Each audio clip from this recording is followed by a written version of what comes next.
Welcome back to the Two Pat Stack. This is episode 65. I'm your host, Ace. Alongside me, once again, is my good friend, Jake Reiser. Jake, how's it going today, buddy? Not too bad. Just kind of wondering where January went. It's already the 20th. They've played so many games. We're so far into the season. I feel like it's fine like that right now. Yeah, I mean, those of you that listen, you know that I coach hockey, and all the coaches are talking about right now. You're getting into the lull of the season, kind of the doldrums where the burnout kind of happens of regular season. Some of those bottom tier teams are just bottoming out. They don't have much to play for already. They haven't obviously mathematically been eliminated from the postseason contention, but it's kind of like that point where people know who the top tier teams are and who the bottom tier teams are, and now it's really just becoming a battle of the bubble teams. And I think that's going to be a fun thing for us to talk about today. And I think going into the season, we probably didn't necessarily anticipate the Boston Bruins being a bubble team, but it is what it is. That's who they are right now. And until they can figure out, how to generate reliable, consistent offense and clean it up defensively, which has been more of a shock to me, they're going to have to continue to tooth and nail fight their way to try to earn themselves a postseason berth. So today we only have a couple of games. We talked about that last week. Only got a couple of games to break down this week. And I think today we'll have some good, we'll have some bad, we'll have some ugly to kind of talk about in those two games against the Ottawa Senators and the San Jose Sharks. So, but yeah, right off the bat, I mean, we'll mention that, Bruins are without Hampus Lindholm still. The Bruins are without Charlie McAvoy still. Luckily, we did see Mark Castellic come back and maybe stabilize that fourth line a little bit after his head injury, which is good to see him back. But when you're missing your top two D-men, it's not tremendously surprising that you're going to start hemorrhaging some A-tier, S-tier opportunities for the other team. And that was definitely the case in both of these games. These are two highly winnable games for the Boston Bruins against teams that are, behind them in the standings, both in the national overall standings. And then Ottawa's in a dogfight trying to get that wild card spot right behind the Boston Bruins. So I'll hand it over to you to just kind of provide your initial, recap of the Senators game that was on the 18th and some of your thoughts and takeaways from that tilt, Jake. It's so tough.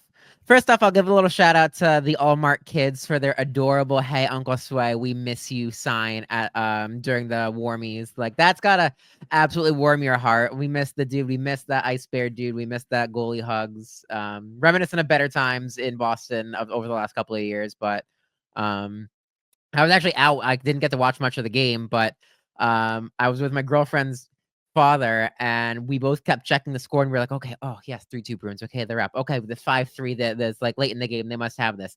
And then we had sat down for an early dinner. I looked at my watch and I looked over and I said, they're in overtime. And he was like, excuse me?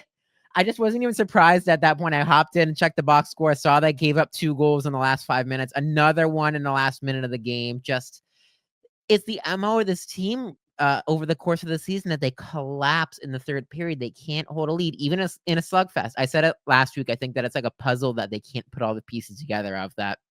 They had the offense. You score 5 goals, you should be expected to win, but their defense couldn't handle it. It's just infuriating. Like Ty Anderson is updating his notepad every single time the Bruins give up a goal with less than a minute in a period. Bruins have done it now 20 times this year, far and away the most in the National Hockey League.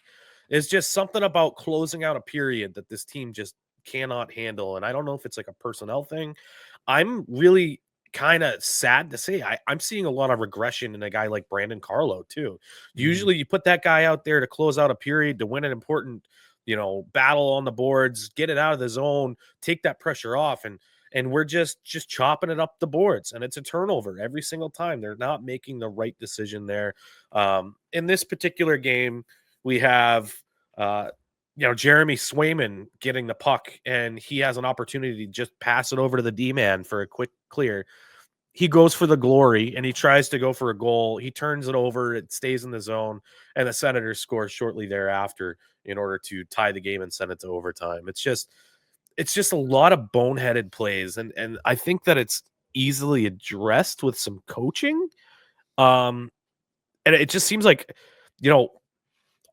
when you're shorthanded, not necessarily with penalties, but 6-on-5 situations, 6-on-4 situations, if you're shorthanded, these are situational things that you have to practice as a team. And I just don't know if the Boston Bruins have been doing that. I mean, there were reports immediately after this practice, after the Ottawa Senators game, that, oh, wow, the Bruins are working on 6-on-5 defensive systems. It's like, oh, well, I mean, that's good that they learned now, but it would have been nice to do this before the game where it actually bit you in the ass. You have to coach proactively and not reactively, and these are signs that just tell me that Joe Sacco isn't coming back after this season. I'm not the most excited by his style of play. Again, he comes in as a stopgap. He's got influence of the Cassidy era. He's got a little bit of influence of the Montgomery era, and it's just kind of like treading water at this point. You see the duck on a lake, looks calm on top, and it's pedaling its legs like crazy underwater. That's kind of what it feels like watching Joe Sacco coach this team. That under the surface, it feels like there's a lot of chaos going on. Yeah, and I also thought it was really interesting that they pulled Brad Marchand in the third period. Joe Sacco stapled the captain to the bench, didn't send him out in overtime. And post game, he said it was a coach's decision. Like, sure, I'm glad that you're holding Brad Marchand accountable. Everybody needs to be held accountable, and the captain is no different. But I don't think Brad Marchand was necessarily the worst offender or the person that you really needed to single out in this situation. There were plenty of other players that were making mistakes. So I don't know. I question that coaching decision by Joe Sacco and his staff. And if you're gonna do it for like, okay, 15 minutes of that period. I get it. When it's crunch time and you need leaders on that ice, send them out there. Say like, hey, go show me what you're made of in the last 5 minutes. Yeah. I mean, Brad Marchand is this franchise's all-time leader in overtime goals scored. Mm-hmm. What do you need when you're in overtime? It's not puck possession. Puck possession is important, but you need somebody to actually put the puck in the net. And usually, I don't know, when you have a track record of doing it, that's usually a good indicator that you're maybe a good option personnel-wise for that situation. So I'm just maybe questioning Joe Sacco's situational awareness here. And maybe he thinks his ego and having to send a message is more important than getting an extra point. And if that's the case, I don't think he's the right coach at the NHL level, because this isn't youth hockey. Like, this, points matter here, and you got to put the right guys on the ice in order to get the points. Saw a stat. I mean, obviously you're reading through the lines. We didn't say the final score here. Bruins lose in the shootout. Senators rookie goalie lays his first stinker and still somehow gets a W. It's just a wild game. Really felt bad for Swayman a little bit, because I think I saw a stat from, I forget who posted it. This is the first time since like 1968. I think it was Frank Brimzik, that the Bruins have given up 40 shots in 3 consecutive games to the singular goaltender. Not a good stat. That's not good.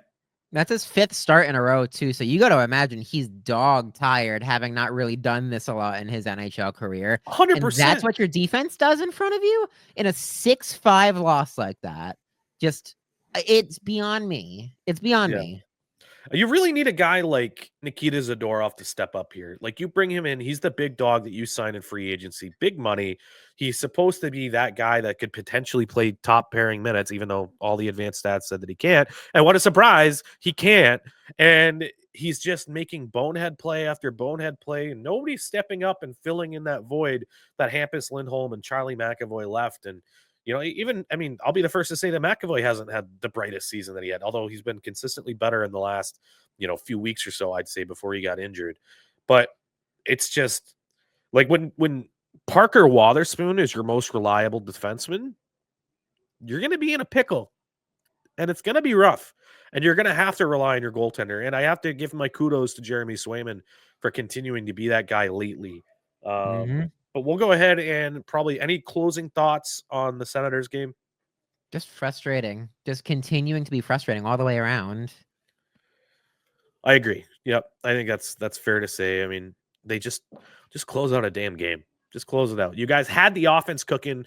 Friend of the show, Geeky, had a heck of a game. He's looking good. He's been hot since the Joe Sacco era started. So hopefully the Bruins can get him re-signed. Would love to see him stay in Boston. And I think he was probably one of my stars. Also, David Pastrnak staying hot too in this game. So good to see that as well. But they just gotta clean up the defensive zone coverage and the gaffes there. So all right, moving on. Today, Martin Luther King Day. Today's Monday that we're recording. You're going to be listening on Tuesday. Bruins have a matinee, and you know how matinees have gone so far this year. Not so great, but this one pretty interesting for the Bruins. You know, it has the markings of a trap game, I think, going into this one because it is a West Coast team. I mean, think of it from their perspective. They're used to playing, 10 p.m. Eastern time. They are playing at 10 a.m. Pacific time at 1 p.m. Eastern time. So they're probably going to have sluggish legs. They're on their fourth of 5 games on a road trip. So everything was in the makings for a Bruins win here today. But that sometimes, with this team on a matinee, that kind of lulls them to a false sense of security. And I had a feeling that after that second period that was going to be just the case. So Bruins did come out strong. They generated a lot of really high quality scoring opportunities against former first round pick Yaroslav Askarov, who just was stellar through the first 2 periods. He was making highlight reel save after highlight reel save, had 2 gorgeous saves on Morgan Geekie in the first period. But the Bruins got it. They eventually broke the ice. You want to go ahead and break that one down for us, Jake? Yeah, first off, let me give credit to Askarov too. That 2-on-1 save on Geekie, that post-to-post push just got it out there. I legit sat back on the couch, was like, Jesus Christ! Like it was an unbelievable save to go post to post like that on a not just that though, but goes post to post. It goes off the pad, and he has the wherewithal to locate it so it doesn't go out as a rebound. And he holds the rebound too. There was no rebound. He got the whistle. Just as a goalie, that is pristine. That was some pristine work by Askarov. Very impressive. But you're right, the Bruins do get on the board first. Jordan Osterley, instead of clapping a one-timer from the point, he kind of grabs it, shuffles to the boards a little bit to open up a better shooting lane, and Vinny Lettieri gets a nice tip and puts it through the 5-hole of Askarov. Lettieri now has 2 goals in 2 games. Why didn't we call him up earlier? Great question. I don't know. Why haven't the Bruins called up half the players that they should have called up? But that's a story for another time. I really like what he's doing. He brings a great dynamic, a scoring threat to that third line. He's got the ability to be on a second line, even on a first line in a pinch. He brings that flexibility to the roster. And those are those greasy goals you have to score too, that he's 100%. Getting engaged within the slot, and he has the wherewithal to get his stick out to make that nice tip. Those are the goals you're going to have to score to win games. 100% agree. And I mean, you saw it in the previous game in Ottawa too. Like he's more than just, Kreider type tipper out front. He gets himself to the soft areas of the ice, gets lost in coverage, and he's got the hands to bury it. I mean, there's a reason why he's Providence's leading scorer. It's not Georgi Merkulov, it's not Fabian Lysell, it's Vinny Lettieri. And if you don't remember, guys, this is the guy that, Jacob Lauko requested a trade, and he wanted to get out. So the Bruins obliged, sent him out to Minnesota. Vinny Lettieri was a former Bruin, actually. I don't think he quite got into an NHL game with us. He was about to, but then he got injured. So he's got some familiarity with the organization. He gets sent back here, and they reward him after a stellar season so far in Providence. And I saw an advanced stat card that looks very, very favorably upon the workload that he's done already in Boston, and he's projecting when you score 2 goals already, there's no argument to take him out of the lineup. Like, why would you bench him? Like, I keep him over the lineup over Oliver Wahlstrom right now. So I'll give a quick nod to Jacob Lauko, who unfortunately got hurt again today, getting crunched by Casey Mittelstadt. Just this year, he can't seem to stay on the ice. That's rough. I loved him as a Bruin, but credit to Lettieri for doing what he needs to do to hopefully stay up. I'll talk about him certainly a little bit later, but again, the rest of this game, they got counterpunched really quickly. The defense turned into absolute pylons. There was Zadorov and Peak on the ice, and the puck was getting kind of dumped in, and neither of them communicated in the way they should have. Zadorov sat in the slot, and that Peak, who was on the wall, try and go play down low, and then Zadorov doesn't cover the man in the middle, and that's how they give up a goal. It should have been the opposite way around. Zadorov should have come down, pinched down the middle of the wall to try and prevent that wraparound from coming down. And then you can let Peak keep trailing the guy and drift to the middle of the ice. And that goal would have been completely prevented if either of those defensemen had switched roles. But there was just such a lack of coverage. I was extremely frustrated watching Barclay Goodrow score that goal. Yeah, I mean, Brick raised a good point during the broadcast. He's like, I don't know if Zadorov looked back there and just assumed that, the goaltender would go back there and play the puck because he just was coasting, like, just, oh, this situation will take care of itself. And then when he realized it wasn't going to, that, it was going to be a turnover, then he was just completely out of position to make a reactionary situation happen. So, yeah, Corpusalo stays in net, bites him in the butt. Beautiful shot, but it just was a completely unforced turnover. Just like a dump and chase that didn't even need to really be chased. It was just handed back to you. So those are the kind of mistakes that you can't let happen. Like luckily it's San Jose who was hemorrhaging chances defensively as it was, but Mhm. it was a rough thing to see. And good to see Hampus Lindholm back at practice, even if he's in a non-contact jersey. Lindy's return, Hammer's return cannot happen soon enough, and I can't wait for that to be in the story here. Hopefully in the next week or so. Hopefully, he can be some sort of stabilizing presence on that blue line. And, McAvoy, I'd call him game to game, even though we've got a very slammed schedule Yeah. over the course of the next week. But, if he's game to game and you get both of them back in the next week or so, that decor suddenly looks a lot better. And hopefully it stops some of the hemorrhaging. But then again, you have to be outscoring your mistakes. And we'll see if that happens. They Outscoring did. your mistakes. That's a quote. Where we heard that? They did today, though. I'll give credit to the power play. There was a really nice team effort all the way around. 1, 2, 3, 4, 5 passes, and Pastrnak gets the deflection. I didn't know whether it went off of Nico Sturm or Jake Wallman out front, but a great team play for them to go up 2-1. But then they get counterpunched again, and you're down 3-2. San Yeah. Jose is not great this season, but they've got fantastic young pieces, and they're going to be threatening in the near future. Macklin Celebrini, who's been touted as a Calder favorite. Will Smith, Fabian Zetterlund. Will Smith actually went to Boston College. He scored today. Fabian Zetterlund scored today with an assist from Will Smith. These are the kids who are going to be making up this new core of the San Jose Sharks, and they are scary to watch, and they punched the Bruins in the mouth, deservedly so.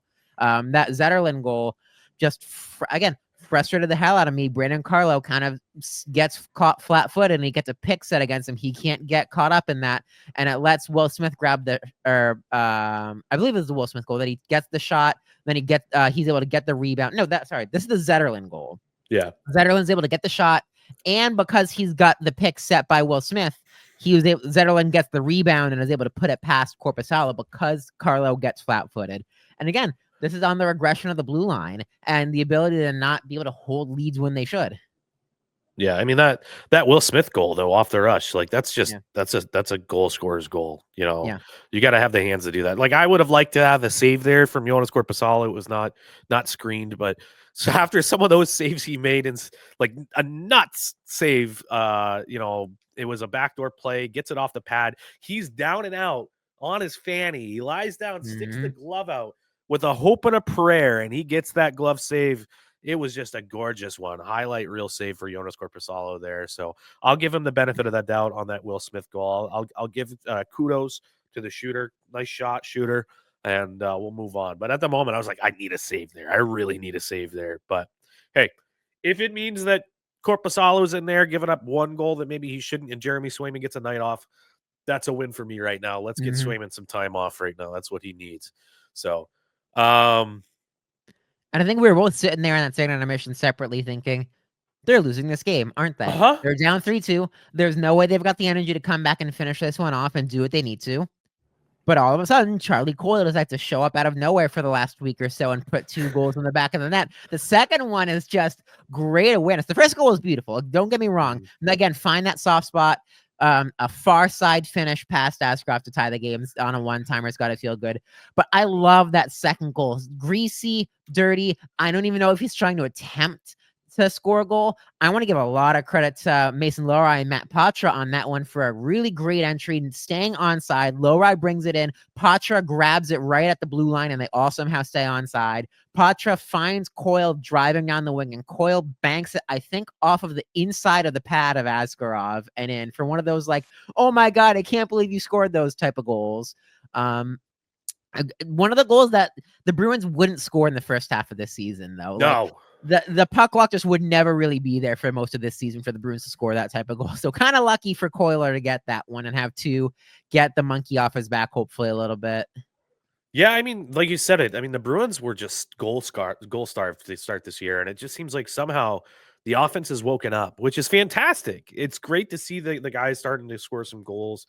We've got Letary that's got 2 in a row. Pasta's woken up again, he's suddenly quietly in the top 15 in league scoring, which is what the Bruins need if they're going to be successful. Geeky's awake. If the Bruins could just get that third line cooking and get Brazo going again, this is going to be a good thing. But the biggest problem that they need to do is they need to address is going to be that 5-on-5 defense. My big takeaway here is that I know it's a weak San Jose Sharks team. The GM Mike Greer they came out and said, hey, we're expecting to be at the bottom of the standings again, but I want us to be more competitive. And I'll give them all the credit in the world. I do think that team with the young skilled core that they have, they are exponentially more competitive this year than what they were last year. So, but my big takeaway and my big, positive out of this game is that the Bruins were in a situation where they were going to face an extra attacker again. It was going to be 6-on-5, and they did not give up that tying goal. They, in fact, hit him twice with a couple of empty netters. So, yeah, I don't know if it was a lesson learned or if it was just an outlier what they did against the Senators, but it was good to see them actually close this one out today. Yeah. I mean, nice to see Elias Lindholm also get off the schneid with an empty net goal. Nice to see that the Sharks weren't a threat 6-on-5. Again, I didn't really see them establish a ton of ozone presence with the goalie pulled. I'm not sitting there going, okay, we're about to give a goal here. Like, we're about to tie this up. We're about to make this game like way too interesting for this late in the game. So, credit to them. Maybe that 6-on-5 practice after Ottawa worked. Maybe. All right, let's go ahead and take a peek at some of the other things going around the league right now. Specifically with the Bruins, we'll start with that. Just kind of talk about the standing situation here. Like we alluded to at the beginning of this episode, the Bruins are suddenly looking like they're just going to be in that just absolute bloodbath of a battle there for the wild card. They are in the trenches, tooth and nail with the Montreal Canadiens, the Columbus Blue Jackets, the Ottawa Senators. These are the teams that the Bruins are going to have to fight if they're going to go ahead and come out and punch their ticket to the postseason. I mean, I think Columbus is trending fantastically right now. Like, they are looking really, really good. That's a Obviously, great story for them too, with everything from the off season that they've had to go through. I mean, people would have written them off even without the tragedy that they had to suffer. But after that happens, you have to backfill so much of that roster. You sign James Van Riemsdyk, you sign Kevin LeBanc off of a PTO. I don't even know if LeBanc is still there. You sign Zach Aston Reese, and you're like, where is the depth even on this team? And for them to be doing what they're doing, they picked up Dante Fabro in the middle of the season off waivers from Nashville, and they're rolling. So that's a real feel-good story for Columbus. I will give them that. yeah, and on top of that, you have Zach Werenski putting together a Norris caliber season. I mean, you compare his stats already this year to last year. Last year in 70 games played, he had 57 points. This year, in 46 games played, he has 51 points. So he is far and away leading the scoring for defense already this year. He looks really, really good on both sides of the puck, offensively and defensively. So as Zach Werenski goes, so go the Blue Jackets, as far as I'm concerned. So I know it'll he's be had this interesting. game in him. I saw him a lot at the University of Michigan when he was there. At University of Michigan produces Norris winning defenseman Quinn Hughes last year. Maybe possibly Werenski this year. They are a factory of real quality NHL talent on both sides of the puck. And so, yeah, good shout out to Zach Werenski for doing what he's doing this year and really being the leader. I think the next captain of the Blue Jackets post Boone Jenner. Yeah, I could see that as well. Montreal, I mean, I said this before in our offseason breakdown. I think that Montreal is going to be probably the model for successful rebuilds so far. I think they're trending in the right direction. And that acquisition of Patrick Laine was just very, very savvy by that front office in Montreal. Obviously he had that unfortunate injury in the preseason. It seems like a lot of big name players had unfortunate injuries in the preseason, but he's Mhm. back. He is already contributing in a big, big way for the Blue Blanc et Rouge. As much as that pains me to see as an OG Yeah. Bruins fan, before Toronto was the big bad, you know, before Tampa, before Florida, it was always Montreal. Montreal will always be that hated team for me, but I also respect them as a franchise with their rich history and everything. And it'll be good to see them actually get back up there and go punch to punch with the Boston Bruins, with the Toronto Maple Leafs more regularly. And I'm looking forward to that. And they're trending in the right direction, and they're right there in the thick of it too. Martin They've St. found Louis. some footing with their young core. They got Yeah. Nick Suzuki, Cole Caulfield, who, those two guys, they're smaller guys, but they are incredibly touted scorers. And their best defenseman, Lane Hudson, again, small guy. He's what, 5'10, 5'11. He definitely doesn't crack the 6 What foot school did mark. he go to, Jake? Boston University, baby. BU Terrier. But he's third on the Canadians in points. He's got 38 points. He's got 35 assists this year, and nobody can catch him. He's like the Pavel Datsyuk of the blue line. You get the puck on his stick, you're not taking it away because he's so damn elusive and he's Yeah. so smart. I saw it so much at BU, and I'm seeing it translate at the NHL level, is that his hockey IQ and his eyes and his brain are like 3 steps ahead of the opposing team. He knows where the next pass should be. He knows where everybody's going to be. Marty St. Louis said it during the preseason, like, this kid just has such intuitiveness that you don't see early on at the NHL level. And it's clearly translated. The biggest thing that they've found is goaltending stability. For the first time, maybe since Carey Price, between Sam Montembeault and Jakob Dobes, who has been a revelation for the Habs. And he's only played 5 games, but he's got 5 wins and a 1.55 goals against and a 941 save percentage. Is that good? Is that good? It's unbelievable. So, it makes me a little jealous and it makes me a little nervous and not happy to see the Habs having success, but it makes the Bruins look a lot worse in comparison when you see teams like that who didn't have the expectation of being anywhere close to sniffing the playoffs, basically sniffing their ass and being, a giant pain and making me really nervous every day looking at the standings. I have notifications on X, and I get Renaud Lavoie. It's the Canadians have tied the Bruins in the standings and have a game in hand. The Canadians are only a point back and have 2 games in hand. It's like, we're going to get caught up at some point by these guys. Yep. And that's why every divisional point matters. Like that Ottawa game, you can't go and give those up. And if you're going to give it up, you better get that second point. And you just gave away 2 points to a divisional opponent. That is right up your tuchus. Like they are going after you. So you got to close those out. In an interconference game, you're playing the San Jose Sharks, whatever, if you let them go and bring you to overtime. As long as you get the extra point, it doesn't matter. But these divisional games, these have consequences downstream. You got to close these out.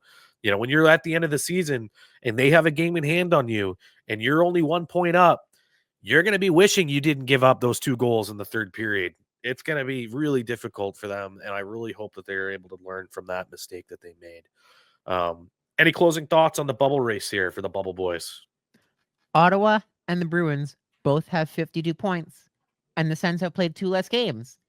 These are things that are going to bite you going forward. I cannot believe the amount of games we're going to look at probably at the end of the year when the Bruins inevitably don't make the playoffs and say, that was a winnable game. That was one we should have taken the point, and that was an overtime loss we should have won, and that was one that shouldn't even gone to overtime in the first place in a divisional game. That was a divisional game we should have had. There are going to be a million instances of that where we're going to pinpoint and say that shouldn't have happened or we should have done better then, and that is what is going to bite us going forward.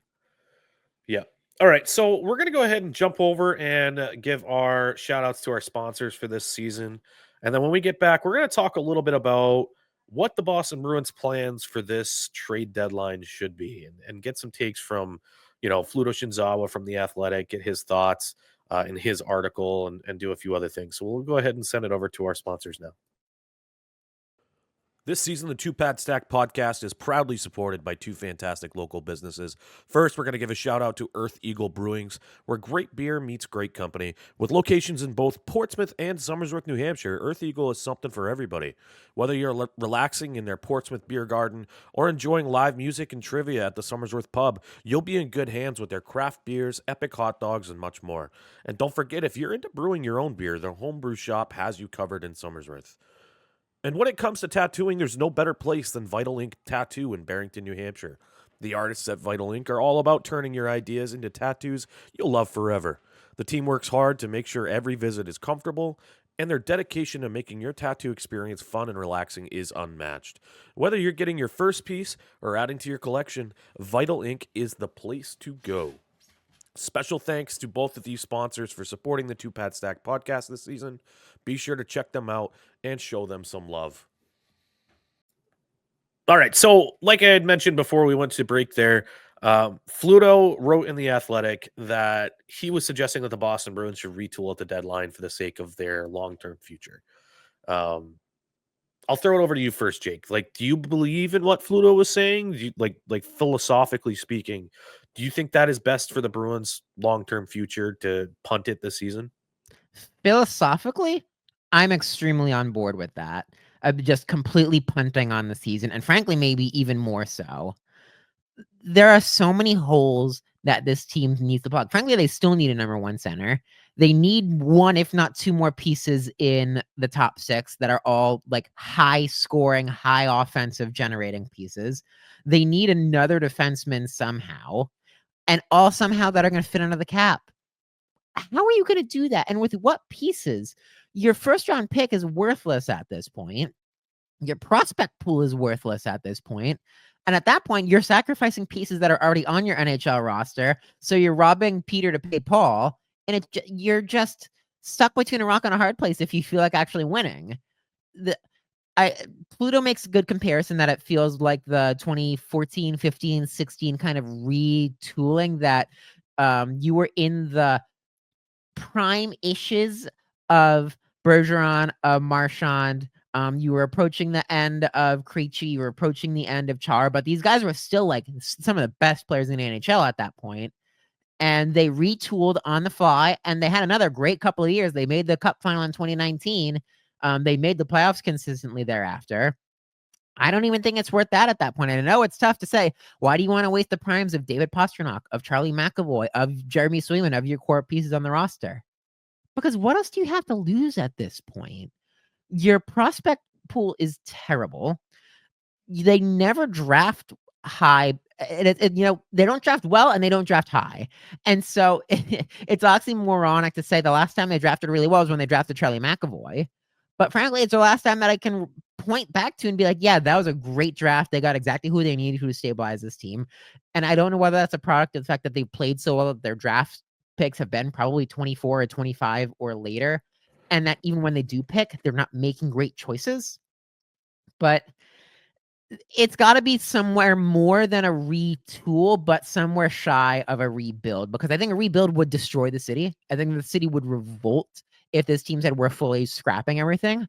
But there's more that has to happen than just a simple retool. This isn't just one or two simple problems that have to be fixed and they can fix this on the fly. There are glaring holes. And I think they're lucky that the cap is going to go up as large as it is. I think the NHL canceled escrow checks to the NHLPA and is just going to enable the revenue sharing because they've already done so well hockey revenue wise. And that's going to lead to the cap increasing by a lot next year. So there's lots of factors that work in the Bruins' favor in some of those regards. But there's just a confluence of so many things that would have to happen to make things right, to solve things quickly. And I just don't trust this administration. I don't trust Sweeney. I don't trust Neely to do so. So if you're going to do it, scrap what you can. Scrap Neely, scrap Sweeney, scrap the coaching staff, make some trades. Whoever the new people are coming in are going to be, and interesting, not carte blanche, but an interesting opportunity to come in and actually have the tangible chance to shape something on this roster. So before I give my take, I want to pose a question to you. So at this point, you would be in support of trading Brad Marchand for the highest package? Yes, I actually would. All right. Well, I'm going to be a contrarian to your take here because I think you kind of alluded to this. I don't believe that the Jacobs family have any appetite toward taking a step back whatsoever. I believe that there's foundational cornerstone players here to build around.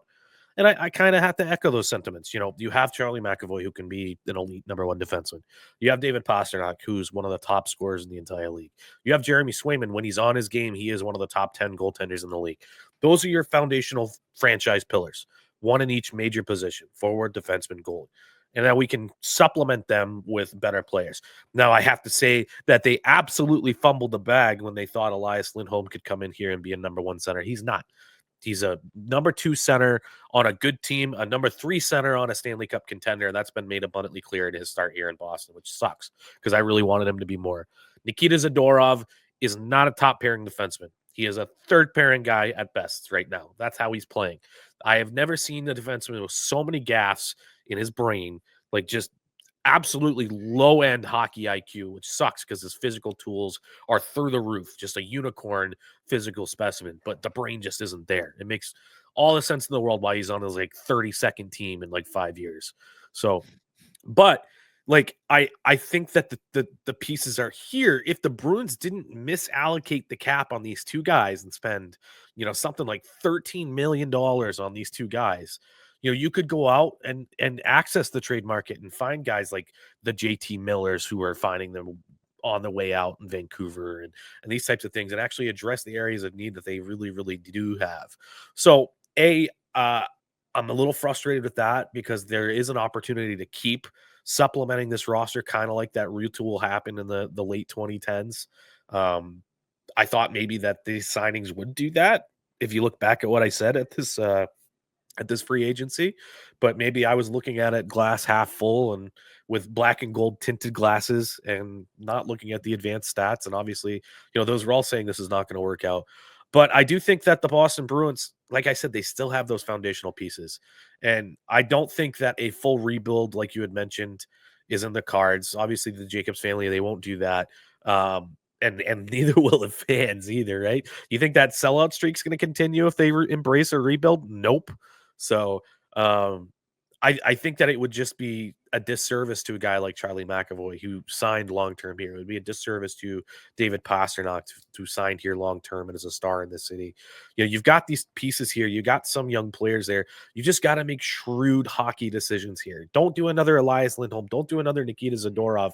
Make sure your pro scouting staff actually has their shit together and you know that these guys are going to come in and supplement them because you can't do another one of those. And like you had mentioned, the cap is rising. There's some speculation that it may go up upwards of like $8 million, $9 million, which will be a great eraser to maybe, erase some of those mistakes that Don Sweeney made. But I also, I agree that if we did go down the road of retooling, that I wouldn't want Don Sweeney in charge. But on the other hand, I would want to know who is available and like who is competent to do that. Would you go with Evan Gold, the mathematician cap wizard? I don't think he has the scouting acumen to really make hockey related decisions on that. So I don't know. I think the Bruins are in a little bit of a rock and a hard place. And and candidly, I'd still rather be the Boston Bruins in this situation than the Buffalo Sabres. Look, I'll give you this on that point. The Bruins defense is pretty much set for a while. McAvoy's signed for 1 million years. Lindholm is signed for 1 million years. Zadorov is signed for 1 million years. It is what it is. Carlo is signed for another 2 seasons beyond this. Peake is signed for another season beyond this. Lowry is an RFA, so he won't necessarily need to sign for much.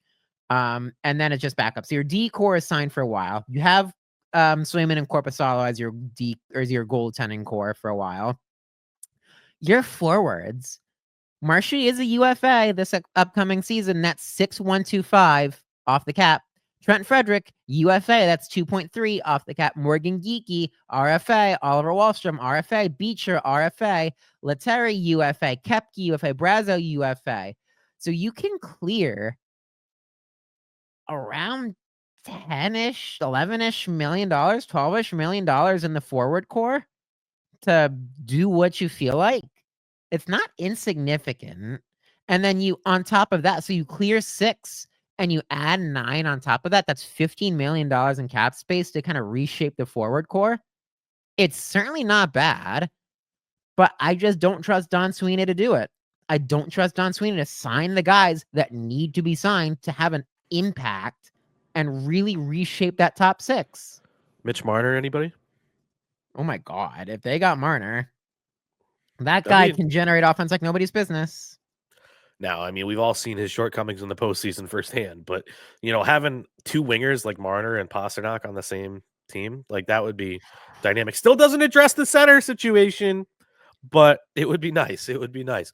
So speaking of the same dilemma that we're talking about right now, the Boston Bruins recently hosted their Black and Gold Gala, which it was great to see Patrice Bergeron looking like a snack, still looking like he could still get out there and play 30 minutes a night. So Cam Neely actually spoke with the media at this event, and he said regarding the Boston Bruins plans going into the trade deadline, quote, "There are some teams right now that are bona fide sellers and a lot of teams looking to buy. We're in the playoff picture now, but that could change. We want to continue to improve as a hockey club, whether that's internally or externally. Right now, we've got to look at 2 paths, one that we're buying and one that we're maybe retooling a bit." See, he was very careful with that. "We still feel like we've got a playoff team here. We certainly don't want to jeopardize getting out of the playoffs because we made some moves that may be good for the future, but not good for the present. We've gone all in a number of times over the last 10 years, and rightfully so. We have to be smart. If you do it again, you have to know that you're a team that has a good chance to have a deep run. You don't want to go all in and not feel confident that you're going to have a deep run." Like, he's saying a lot without really actually saying anything here.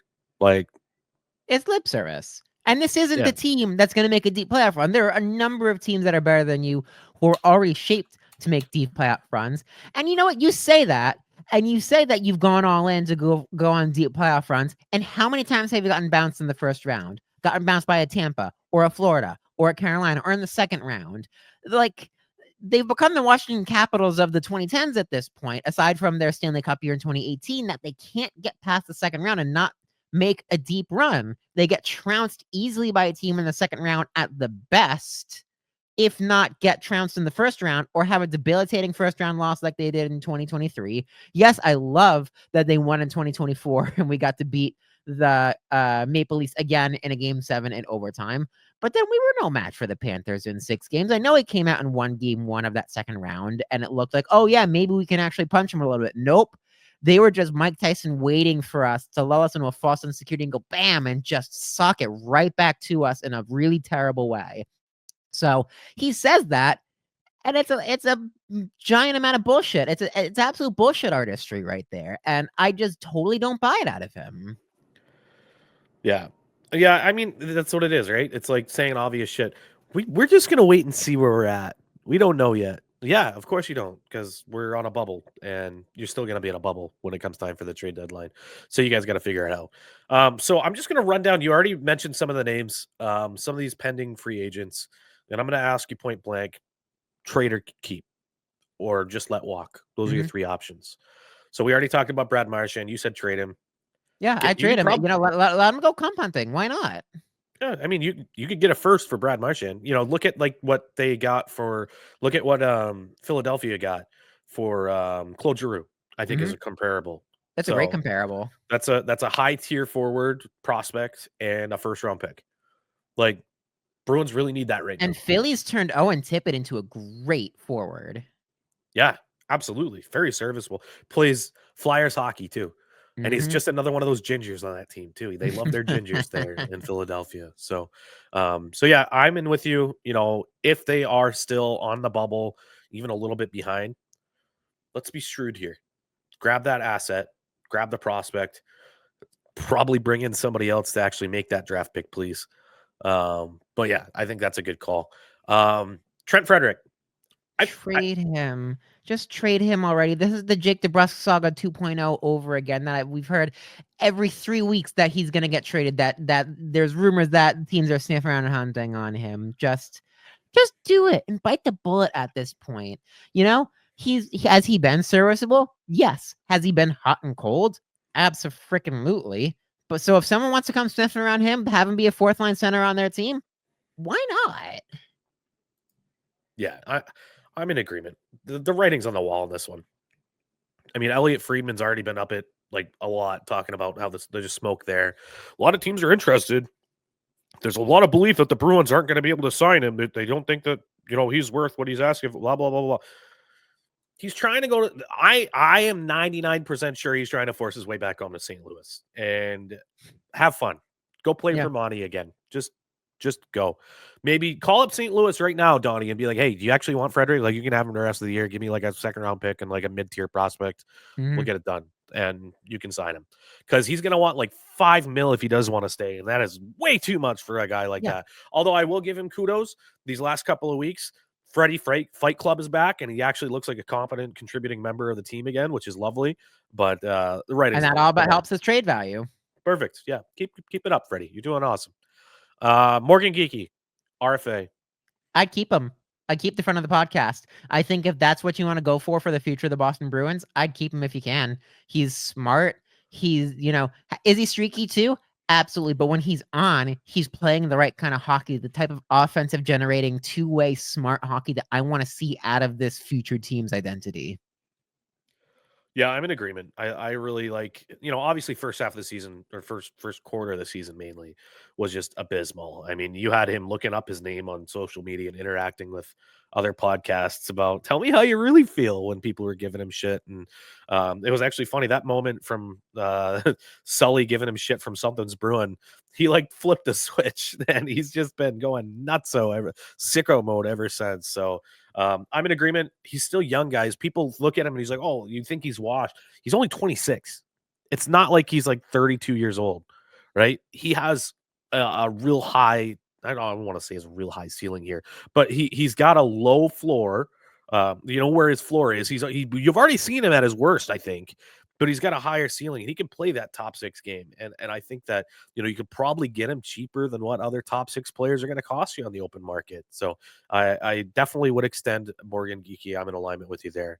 He's jumped up to 5th on the team in points at this season too. Granted, there's a giant gulf between Pastrnak and Marchand and the rest, but the fact that he's high up on the team in points, shows he's contributing when he can. Absolutely. I mean, top 5 in points. That's in your top 6, right? So so far so good. So I'm in agreement there. Extend Morgan Geekie. Waiver pickup Oliver Wahlstrom pending RFA. Well, 24 years old. Hasn't been impressive. Like I can, not to say like I can see why the Islanders have let him go, but I don't know. Is he going to beat out any of your prospects for a 4th line spot or a 3rd line spot? I don't really think so at this point. The fact that he came over and has already been healthy scratched a number of times says it all to me. Yeah, I agree there. My only thing is that a lot of people are like clamoring for a guy like Georgi Merkulov to come up instead of him, and it's important to remember that Wahlstrom is not like, once again, not a grizzled veteran here. It's not like he's 28, 29 and washed up. He is only 24 years old, same age as Georgi Merkulov. This isn't a play the kid. These guys are literally the same age. Just one's been playing at the AHL level, one's been playing at the NHL level. So I think that if you could get Wahlstrom I think you waive him, and if he clears, send him down to Providence to get a little bit more seasoning down there and see if he can develop with the system. I would love to keep him in the system, but I'm not so sure he's going to be that NHL guy for the Boston Bruins. So I think you let him walk. If he signs an NHL deal elsewhere, great. If not, come sign a deal with us, and we'll give him the Riley Tufte deal, something like that. $850, yeah. Why not? Why not? I mean, in a pinch when you have injuries in your top 9, good skilled winger you can put there. Good organizational depth, I think. So, John Beecher, RFA, age 23. Bye. 46 games, 9 points. I know he scored in Ottawa over the weekend. Crappy goal, dude. It's another failed project, and it sucks because he looked pretty good at, again, University of Michigan dude, but these are projects that fail to pan out. And, if you give him time, could he turn into a Trent Frederic type player? Maybe, but if Trent Frederic is his ceiling, what are you doing here? Like, are we just gonna have a team made up of Trent Frederick type players at this point? And if so, that's not gonna win you Stanley Cups, let alone games to Trent get to the Frederick without the playoffs. toughness. Mhm. That's not what you want. No. So, um, and this all sounds really harsh, granted, but when you're making roster decisions, it's a harsh business. And so, again, I'm saying retool. This feels like I've said more like rebuilding stuff at this point with how many guys I'd say should go, but it's worth it. I think it's worth it to send as many of these guys out as you can and just really refresh the roster. I could really see John Beecher being a guy that's involved in a hockey trade at the deadline. You know, I think I could see another franchise saying, okay, look, this guy was picked in the first round. He's from Michigan. He has a good two-way game. Maybe there's something that the Bruins haven't unlocked that we can. He's only He's cheap 23 cap years old. wise too. He's only at Exactly. 925. So the Bruins go out and grab a top 6 center at the deadline somehow. I don't know if that's possible. I can see a guy like John Beecher included in that deal. So I've heard rumors of a Taylor Hall reunion, maybe, but God, I would love that. I don't know. I don't know if the cap's gonna work for it. Just retain salary, Chicago. It's fine.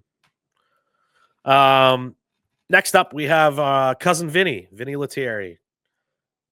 I'm really ambivalent. Also, let me qualify my Taylor Hall thing and saying I've heard rumors of it because I don't want to end up as Rich Keefe here. I don't want to say that shit's gonna happen and just be like, throwing shit out into the ether.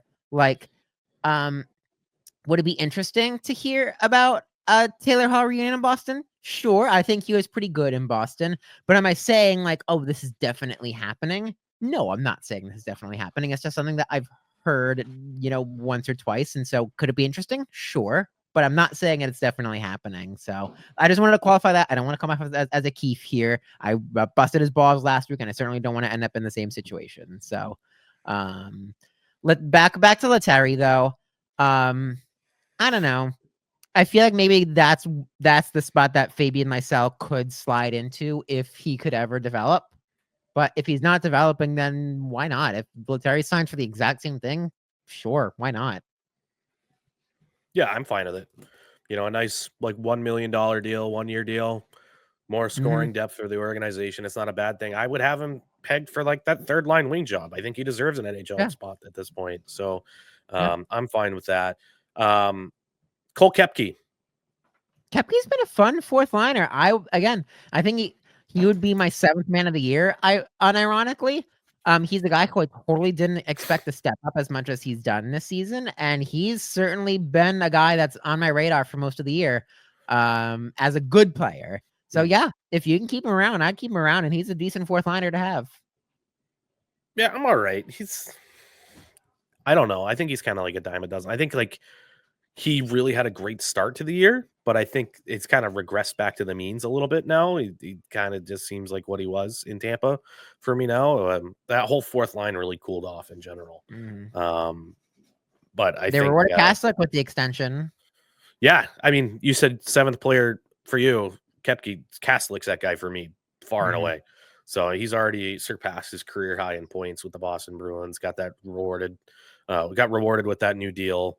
So anyways, Cole Koepke, like whatever, like sure, cheap deal.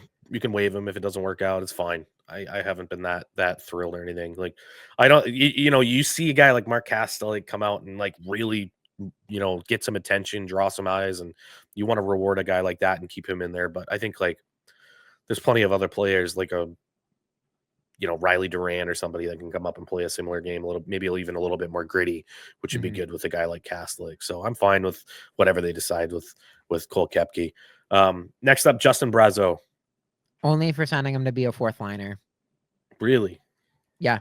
You've got Dean Letourneau in the system. I know he hasn't done great. He's been kind of injury prone at BC, but you've already got that project in the pipeline. Like, I don't know. Brazeau frustrates the crap out of me sometimes that he's a big dude and doesn't use his body as much as he should. He's been great with some greasy goals lately, but if you're signing him to be more than a fourth liner, you're disappointing the rest of the roster, in my opinion, with the opportunity you have in front of you to clear a ton of cap with the types of free agents that are out there going forward. If he's anything higher than a fourth liner, I'd be really surprised for a signing going forward. I think he's got some utility as like a third line guy. I would give him a 2-year deal based upon some of his really timely scoring that the Boston Bruins got out of him, especially when the scoring had dried up. It felt like Brazo was the guy to get them going a lot of the times. So I would give him like a 2-year deal at like 2 mil or something like that. Good guy to stick on that third line wing. Good guy to stick out front of the net to get some of those greasy goals. Good power play 2 guy in the net front presence. I'm fine with that. I think that he's definitely got some utility. And also it's a fun little story to say, hey, Toronto, this guy that's scoring so many goals for the Bruins against you, like that's the guy you threw away for nothing. So I We always kind always of like have to that. have one, whether Exactly. whether it's Tuukka Rask making saves against you, Dougie Hamilton, Tyler Seguin from that trade, for Phil Kessel, Rezo. I guess we seemingly always have to have one. We seemingly always have to have one person. Yeah. Yeah, you got to have that. So that you can't throw that away. All right, so moving on the defense. Like you said, defense is pretty well set already, but we've got a couple of pieces that are pending a contractual agreement. RFA, Mason Lohrei. I mean, go ahead. I'll throw it to you first. Oh, please keep Laura. If you're not keeping Laura, I don't know what's wrong with you. Like, I, do we want to jump into studs and duds? Because I got a lot to. I have a lot to say about Mason Lohrei, but if you are not keeping him, something is wrong with you. He's been great as of late. He's a very nicely projectable top 4 defenseman going forward. Agreed. But the question is, what is that contract going to look like? It's probably going to be a bridge deal because I don't think there's quite enough runway to really project long term what he's going to develop into. Nor do I think he necessarily have enough stats in order to entice his camp to really ask for a substantial amount. So probably another short, $2-3 million deal, maybe a couple of years to prove who he is, and then parlay that into a big contract if he really I'm kind of gonna say takes it's that next slightly step. more just because of the inflation of the salary cap. If Good it's gonna point. go up $9.5 million, I think it would be 2 years by $4 million. But Yeah, I could again, see it's not that. too far. It's not too far off. But yeah, that's where I'm at. Yeah, that would make sense. Finally, we have Parker Wotherspoon, who's been very serviceable for the Bruins right now. Yeah, if you can keep him around on a cheap deal, he's been a very serviceable 6/7th defenseman. I'm not mad at that. Yeah, I think minimum. I mean, he's on an 800K deal right now. Probably give him a reward for some reliable play, consistent play, maybe 1 mil or something for next year. I'd be fine with that. Give him an extra 200K a year. I don't know if he'd be willing to. He could probably parlay his play that he's got right now and go sign with San Jose for like 1.5 million or 2 million right now. But yeah, that's my take as well. I would love to keep him. Let's go ahead and jump over to studs and duds. We'll go ahead and let you start her off, Jake. I got a couple of studs, which is funny in a weird season like this to have a couple of studs, but it's the kids. I'll start off with Matt Patra, who had 2 points against the Sharks, who kind of got arbitrarily promoted into a top line center role because Trent Frederick is out with an illness on this MLK day. And I thought he did really well. Again, I talked about it on that second Coyle goal that he did a great job of staying on side. But he's comfortable up and down the lineup. And if that's his projectable, if he can project to be a top 6 center, I'm really happy with that. And frankly, if you sign a top 6 center and you push him to stay in that third line, you have someone of really high quality playing kind of sheltered minutes, and he's going to continue to grow and grow as a 20-year-old. He continues to impress me. Vinny Lettieri goals in back-to-back games. Again, why hasn't he called up sooner? We hashed this out before. But Mason Lohrei, that's the guy who I really want to highlight. And he was my stud of the week last week. He has 3 points in 2 games, a combined +4 this week. He led in time on ice again today against the Sharks. He's been forced to step up into this larger role, and game after game after game, I'm seeing that he's comfortable with it. Is he still kind of a giraffe on skates and making some mistakes? Yeah, but that's to be expected out of a developing prospect. But when you see the consistent heights that his floor keeps getting higher and higher, that he's raising his minimum from where it has been, week after week, that's what development looks like out of a prospect. And he continues to make me feel really good, at least about him as far as a project. So those 3 kids, I know Lettieri really isn't a kid, so really Patra and Lohrei, but especially Lohrei, they continue to impress me and at least give me a little bit of hope that these guys are going to be a part of the Bruins going forward. So those are my studs. Happy with that. Yeah, I think that's a good point. And Don Sweeney, I swear to God, if you send down Matt Potter again, like that is going to be just a gaffe. Like this kid needs to stay up at the NHL level. Let him make mistakes because he will outscore his mistakes, and he needs to learn at this level. So don't do it. Please. I think there would be riots outside the Garden if that happened. Yep. I'll hop onto my duds, and it's actually the centers in general. And it's specifically looking at these last 2 games, and they're struggling in the face-off dot. They're under 50% game-wise for both Ottawa and San Jose. I'm looking specifically at Charlie Coyle and Pavel Zacha, who were both, I think Coyle had the worst, I think it was like a 38% in Ottawa, and they were both in the 40s today against San Jose. You're not, they're, again, they won the game today. You're going to win ugly games and say we took the 2 points and move on. But you don't generally win games if you don't have control of the puck. And if you guys who you're paying to win draws and establish possession aren't doing their jobs, that's not great. In the second period of this game against San Jose, where the Bruins ended up down 3-2, Elias Lindholm was 1 for 7 in the dot. This is the guy who you brought in to be a two-way forward, and you're trusting to win these draws. I think you talked about it last week. I forget which win it was that Lindholm won the draw. It was the Tampa Bay game where Lindholm won the draw 6-on-5, and Peak was able to score right off the draw into the empty net. You're paying Lindholm for consistency, and he's clearly not giving you that in the dot. You're gonna lose games if you continue to lose draws. If you lose in the dot, it's where play generally starts from. You have at least 50 to 60 of them in a game. So if you're not winning those, what are you doing? So my centers, guys, work on it. Those are my duds of the week. Yeah, I can see that. And I mean, it goes right hand in hand with the problems that the Boston Bruins are having right now with closing out games, right? You know, you got to win those draws. You got to have possession of the puck and win that and get it out on the ice and get it cleared. So it all starts there. It's sad to see that, you know, so these players are struggling in this regard. My stud, directly in contrast to your dud, I'm going to go Charlie Coyle. And this is probably plagued by a little bit of recency bias. You know, the Boston Bruins played today, and they were going into the third period in a not so great situation. And what happens? Charlie Coyle puts the team on his back, and he scores a couple of big goals. We already broke those down, and it was good to see him getting a scoring touch going. They need more out of Charlie Coyle, and I'm really optimistic that hopefully this game can kind of parlay some more scoring touch into his game. So really looking forward to that. Hopefully that happens. Charlie Coyle, you're my stud of the week.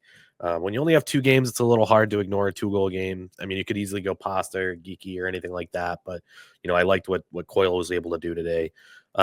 My dud for this week is going to be the special teams, and that's not necessarily just a finger pointing situation at the power play, which is always a problem. Although they collected one, did they get just one today? I think just one. Just one. Just one today. PK was not completely awful today. But I mean, we're talking about, you know, situational play, right? We're talking about being shorthanded at the end of the game, 6-on-5 situations. It's just like the Boston Bruins focus so much at 5-on-5 in practice, and maybe, you know, on the power play, which needs a lot of work. They're not doing it on the other situations, and it's bitten them in the ass countless times. I mentioned that earlier from Ty Anderson, that it is the 20th time this season the Bruins have given up a goal in the final minute of a period. You know, especially like in a end of the game situation when you're trying to close out a win. It's not good, and it cannot be consistently a problem. This problem cannot be sustainable. They've got to address it. So figure it out, Sacco, figure it out, Kelly, figure it out, everybody. Like this is just too much. I've got the numbers in front of me. Without looking, where do you think the power play and the PK rank in the league? Power play 27th. Power play 30th. Even worse than I thought. Okay. PK, I'm going to say 24th. That's right on the dot. They are 24th. Hell yeah. Let's go. Wow. All right. That's great. And they're last in the league in giving up extra attack. I don't know if that's actually true, but I feel like it's true. It probably is. I feel like it's true. In my bones, I feel like that's the case. All right. Well, that's a good summary of where things are at. Let's go ahead and take a quick look at what is going on in the week that is coming up. Back to back is going to be coming up, which I don't know. I think the Bruins have fared all right this year so far in back to backs. Not bad. Yeah. It's good when you have a guy like Korpisalo who's relatively fresh and waiting for his next opportunity. So the Bruins are on the road against a really improved New Jersey Devils team. It's going to be the first time we're going to see Markstrom in a Devils uniform, and he's been doing really, really well for the Devils. So that'll be an interesting matchup. That's going to be on the road against the Devils on Wednesday. And then the Bruins are going back home the very next day, flying up from Newark back to Boston. And they're going to be hosting the Senators once again on the 23rd. So it'll be interesting to see if, Allmark will be back or not for that game. But we'll have to wait and see for that one. Bruins are hopefully going to be wanting a little bit of revenge after squandering away that lead in the third period and losing in the shootout. Finally, it's going to be a Saturday matinee. Bruins TD Garden loves their matinees. The Colorado Avalanche with Nathan McKinnon, Cale Makar, all those guys are going to be coming to town on the 25th. That'll be an interesting one for me because it's shout out to Jeff, my brother, who's getting married on the 25th. I'm his best man, so I'm going to be a little occupado during this time. So I'm going to really hope that the Bruins can get it done, but I'm not going to be able to watch that one. But that is your upcoming week for the Bruins. Anything that's jumping out at you? Maybe a game to watch or something you're really excited for, Jake? Oh, well, first off, mazel tov to your brother and to your family. That's an incredible achievement. So congratulations. Thank you. I would just say this in general. If they don't take half the points this week, that's 3 out of 6. That's all I'm asking. I'm not even saying 2 wins. Just if they don't get 3 out of the 6 points, we're creeping real close to that All-Star break. It's the Four Nations face-off break this year. You're creeping real close to that. Do you wait until the market is set to try and jumpstart on some moves, or do you want to be the market setters and see what you can get?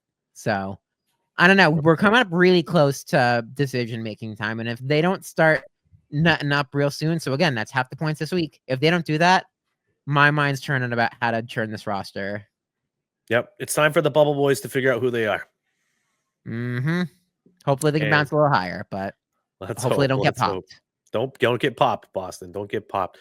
All right, guys, this has been a fun episode. Jake, thanks again for your time today. It was great chatting with you, breaking down the ups, the downs, the lefts, the rights, the diagonals of the Boston Bruins. And looking forward to doing it again next week. Any closing thoughts before we wrap things up here, my friend? No, I mean, it's been a tough watch this year, these Boston Bruins, and I hope they start giving us more reasons to watch, whether it's for good or for bad, but I hope it's for good.